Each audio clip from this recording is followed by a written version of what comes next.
Hey guys, it's Paradise, and with so many builds out there for the DLC, we wanted to wrap together the top 3 best bleed builds in Shadow of the Erdtree, offering you completely different playstyles that all deal massive damage to destroy those bosses. I'm not going to waste your time with a pointless intro and overly long video, so let's get into it with the 3 builds. Build number 1 is the Gurren Lagann Infinite Drill Bleed build. This is pretty insane as we utilize the spinning gravity thrust Ash of War on a colossal sword while attuned to blood, making use of its many procs of damage to drill forward and pop bleed instantly per cast, while also hitting hard with the attack itself. This thing one-shots regular mobs and absolutely chunks bosses. For this, you need to get the Spinning Gravity Thrust Ash of War, which comes from the Remembrance after killing Commander Gaius located here on the map. To get here, you need to follow a bunch of parkouring twists and turns through the Shadow Keep, but luckily we have a video on the channel showing how to get here, which is the same route to the Hinterlands, the secret area, which explains the full route with a walkthrough. Defeating this boss will give you the Remembrance of the Wild Boar Rider, and you trade this in at the Round Table Hold for his lance weapon, then remove the Ash of War off of it, and attune it to your favorite colossal sword with the Blood Infusement. I like the Fire Knight's Greatsword as this seems to have the highest bleed passive and more total attack power than other options, including the Colossal Guts Greatsword. But of course, use what you prefer. After this, you want to use the Dragon Communion Seal to cast your buffs pre-battle, and we'll be bringing the Golden Vow, the Flame Grant Me Strength, and Bestial Vitality. With this build, you can also bring any of the awesome blood theme or dragon themed incants. For your armor, the White Mask is going to be great as this gives you additional attack rating when bleeding a target. It's a standard for all bleed builds. And the Rakshas's armor set is amazing because it allows you to deal more damage but also take more damage. For your talismans, the Lord of Blood's Exaltation is great for any bleed build and increases your attack with bleed nearby. The Rotten Winged Sword Insignia is perfect as we hit rapidly with the Ash of War. The Shard of Alexander will increase the attack power of skills, which is the Ash of War itself. And then we have a open slot for whatever you want. I like the Outer Gods Heirloom as this gives an additional 5 arcane. Then you have your Wondrous Physics mix, so slot in the Blood-Sucking Cracked Tear for 20% additional damage, but this does drain your health, and the Thorny Cracked Tear, since we're going to be hitting so rapidly, this will help too. For stats, I'm using a spread that synergizes with the Fire Knight's Blood Greatsword, so if you're using that too, you want between 40 and 60 Vigor, 20 to 25 Mind, 20 to 25 Endurance, 22 Strength, and then pump Dex ideally to 55 as this is the soft cap, and it's the primary scaling for the Fire Knight's Blood Greatsword. Dump Int, we won't need any, and keep Faith at 25 for our Golden Vow and our buffs, and finally try to get as high as possible with Arcane, ideally 55 or higher. While our weapon is primarily dex scaling, this spread gives us a massive amount of attack rating and a huge 164 bleed as a passive. So with this, just press L2, sit back and watch as you drill enemies to death as you effectively have hyper armor the whole time. And for our number 2 build, it's the Unga Bunga Bleed Charged Attack. This build revolves around the awesome Bloodfiends Blood Arm weapon, which is ashable and infusible, with an innate passive that makes charged attacks spray the blood stored within the armament.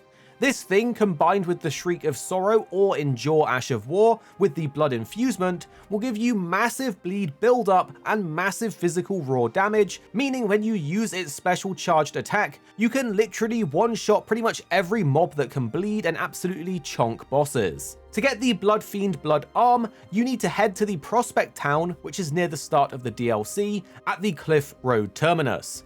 Run south until you reach the ruined town, and parkour your way up the ruin to reach the higher section, run through and parkour some more till you get near the top, where you'll see a bunch of enemies. It seems like for many people, this is a guaranteed drop from the enemy here that wields it. We've tested multiple times and got it instantly, but others are reporting it as a random drop.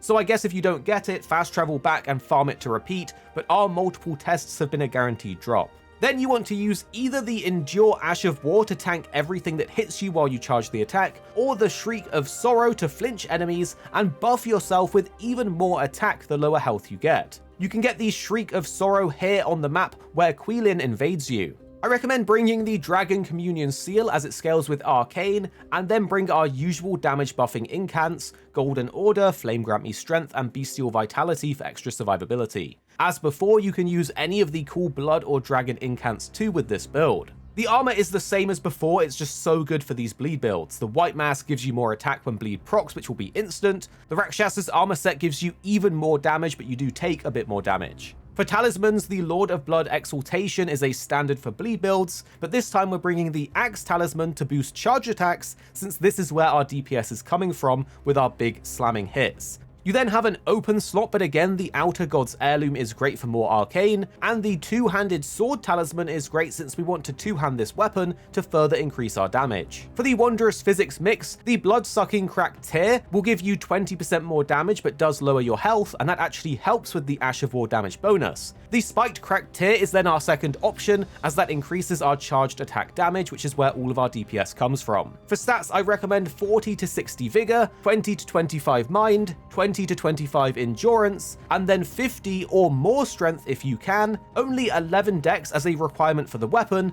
completely dump Int, put Faith to 25 so you can use those in-camp buffs, and then stack Arcane as high as possible. I went to 65 and then it's buffed to 70 with our Heirloom. With all of this, you can now go out and slam enemies with insane one-shots. For our third build, we have the Impenetrable Thorns Instant Bleed Nuke. If you haven't seen this one before, it's pretty nuts. We'll use the new Impenetrable Thorns sorcery with the new Maternal staff that gives us insane status buildup for bleeding, causing each cast of the sorcery to deal massive damage up close and instantly proc bleed to nuke enemies in a single shot and deal huge damage to bosses. This thing's like playing the game on easy mode. For those that need the Impenetrable Thorns sorcery, you want to start at the Dark Chamber entrance outside of Mesmer's boss room, turn around and head down the stairs all the way to the bottom, where you then cross the bridge and head right, killing the shadow enemies on the way down. You'll see one shadow enemy looking over the edge, you want to kill him, then look below where there's a platform, where we then want to slowly walk and drop off to get down there. Kill the bat that's there, and just against the wall you'll see a glowing item, and this is the new sorcery. You also need the Maternal staff, which you get by defeating Ymir at the end of his questline. This is a very long quest, but rewards multiple top tier items and the awesome Sword of Night katana. Basically, head to Ymir here on the map by following this route around. You want to talk with him and he'll give you a map that will tell you to ring a bell, and there's 2 of them located on the map. There'll be a whole boss fight that you need to do, and then you must beat him and your Lagann as invaders. This is a pretty involved quest, so if you need a full walkthrough, we have an in-depth video on the channel for the Sword of Night, which will guide you through everything, but at the very end when you defeat him, you get the Maternal staff that scales insanely well with Impenetrable Thorns. For your offhand, you want the Staff of Guilty, as this boosts your Thorn sorcery, or a weapon with the Endure Ash of War so you can tank hits as you cast. Once you have them, the fundamental of the build is complete. You can sit back and spam the sorcery at enemies and bosses and just watch the damage roll in. I suggest bringing the Dragon Seal as a secondary offhand so you can buff up before a fight, and as with any bleed build, the White Mask is a staple to increase your damage when there's bleed, and for armor, anything will do because the build is just that powerful. For Talismans, the Graven Mass is a go-to because it greatly boosts our sorceries and the Thorn spell is a sorcery. Then the Lord of Blood's Exaltation is just a standard for all bleed builds. Then we have Radagon's Icon because this gives us a huge virtual dex bonus that improves our cast speed, which I believe is better than the beloved Stardust new talisman that does a similar thing but increases the damage you take massively. Then you have a slot for what's ever situationally best. The Dragon Crest Great Shield is good for physical damage enemies, and the Pearl Drake is great for non-physical damaging enemies. In your Wondrous Physics mix, I like the Blood-Sucking Cracked Tear for 20% more damage. It will drain your health though, but also for this build you want the Magic Shrouded Cracked Tear to increase your magic damage of the Thorns. Then for stats, juice your Arcane to 70 or 80, pump your Vigor to 50 or 60, remember you use your HP when you cast this one. For your Mind, you only need around 17 to be able to cast the spell a few times. For Endurance, you want between 20 and 25, so you actually have enough stamina to keep up. Dump Strength for this build, you don't need any. Put your Dex to 15 or 20, which slightly increases your cast speed, which is going to be really good. You need 21 Int to actually use the staff, and then you want 25 Faith, because Impenetrable Thorns needs 24, but with 25 you can get Golden Vow, so one more point is worth it. There you have it, the top 3 best new bleed builds in Elden Ring. Which do you plan to try or are you enjoying most? Tell us down below in the comments, and drop a like and let us know if you're enjoying our videos. But make sure you're subscribed because we have loads more Elden Ring Shadow of the Erdtree coming your way very soon.